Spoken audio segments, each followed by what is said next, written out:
I was under the impression that this match was going to be a squash match based off of the competitors and their size, and everyone's seen the giant Beal that he does. And I think that it's a moment, but that moment in and of itself is only a moment because of the athleticism from the other guy, right? So what I think is kind of happening and why it's such a big moment is because we wanted Keith Lee to debut so badly that we were looking for the big thing that he could do because everyone knows that he's talented. Everyone knows that he's good.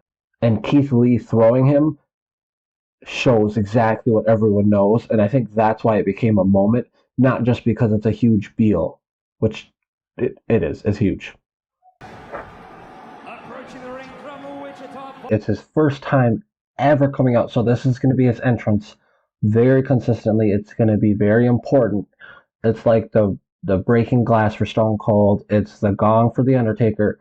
This is what we should expect every single time, and it's hype. Right here is his pose, right? So you're getting his pose, and in that of itself, it's something that the kids can imitate. It's something that's over. So in addition to that, he took off the hoodie. He did it very smooth, and everyone made fun of Jim Ross for saying that he looked like a young Mark Henry. I seen in some comments that they were saying the only way it's similar is in the Sexual Chocolate, to where it's like a smooth, suave, charismatic guy. And this is one thing that people haven't thought about over the last 2 years, is that like you have no fans, you really have no show, no one really wants to perform. It turns WrestleMania into camp matches. It's just not fun. And look how long it's taken. It's taken over a minute just to get to the ring. He's really taking his time.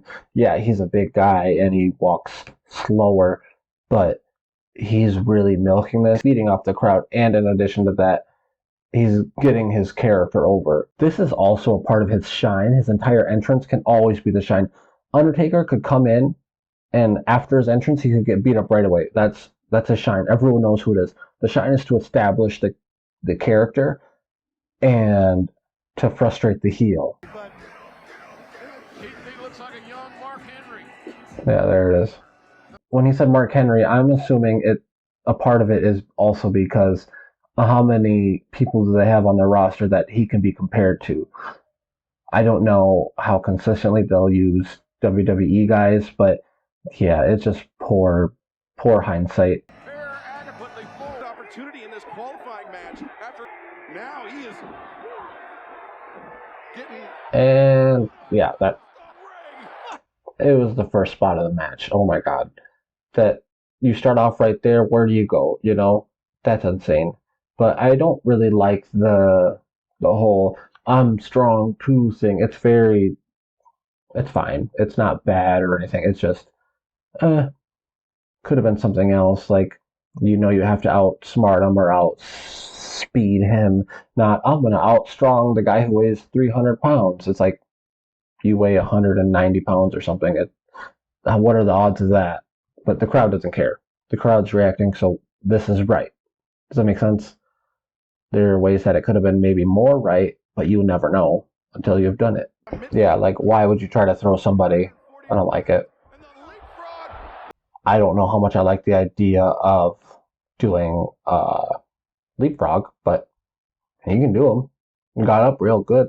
But there are some old school mentalities that I think it was Kevin Nash who did a leapfrog or something, and they were like, you're the biggest guy in the ring, the biggest guy in the company, why would you avoid contact?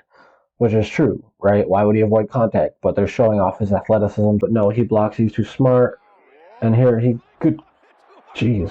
Yeah, this is why I thought it was going to be a squash match, but I don't remember exactly what happened. Keith Lee is over. He could do anything, and he's over. Yeah, through the legs, drop kick. Oh, Keith Lee, though, so quick. He ran right through the clothesline. He was given, I believe his name is Isaiah. Isaiah was given one thing physically to do that actually amounted to something, and it was the drop kick, and it's showing off probably his greatest asset is his athleticism. I don't know what better move he could have picked, but maybe if it would have been something a little bit more for his character. Keith Lee's expressions haven't changed, but Matt Hardy's has, and I think they're continuing to tell that story with them. Yeah, there we go. Here comes the dive thing. Isaiah is weird like that. He seems to be like doing a lot of rolling over. It's very interesting. I don't know what it is and if I like it, but it's interesting. Isaiah Cassidy off. Ooh, the jaw. Hey man, give Cassidy a lot. I really like the use of blocking with his forearms. I think that's interesting. It's a little bit of his character. Like, whatever it is, you can hit me and I'm just going to smack you down. I like that. He is fighting a bigger. See, his tone has changed. That's kind of the progression of the match that we're going with is now it's like, okay, you guys are messing with me. I'm done. Isaiah Cass up on the shoulders.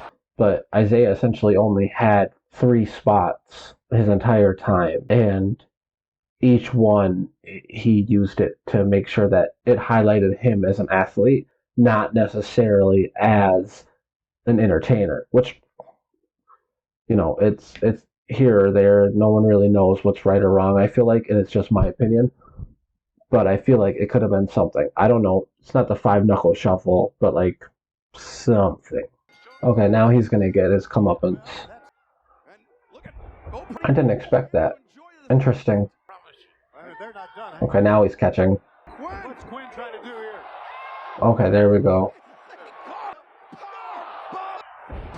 I don't know the long-term plans and if this guy's going to be injured for a long time, but when Kevin Owens and Sami Zayn did something similar to this, I don't know the exact context, but I believe that Sami Zayn was out for a while. I could be wrong, but that's like less is more. Like, this wasn't entirely necessary. We had already seen enough, but something in the ring might have been a little bit better, in my opinion. This is my opinion. I'm me.